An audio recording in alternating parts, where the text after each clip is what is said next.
এরা কারা, এদের পরিচয় কী? এদেরকে দেখলাম এনসিপির নেতারা গোপালগঞ্জে গিয়েছিল, সেই মিটিংয়ে প্রথম সারিতেও বসেছিল। তো এদের পরিচয় তাৎক্ষণিক অবস্থায় জানা না গেলেও আমরা এখন বুঝতে পেরেছি, আমরা পরিচয় পেয়েছি। বিভিন্ন গোয়েন্দা সংস্থা পরিচয় খোঁজার চেষ্টা করছে, ইতিমধ্যে কিছু আলামত দিয়েছে।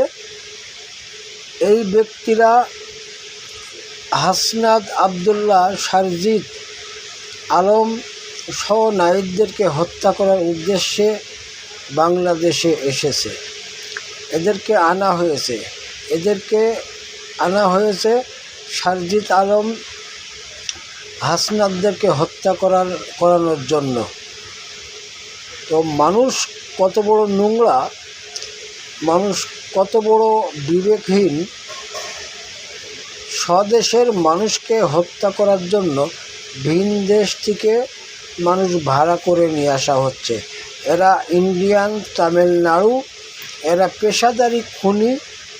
বিভিন্ন জায়গায় কন্ট্রাক্টে টাকার মাধ্যমে মানুষ খুন করে থাকে। এরা পেশাদারি খুনি, এদেরকে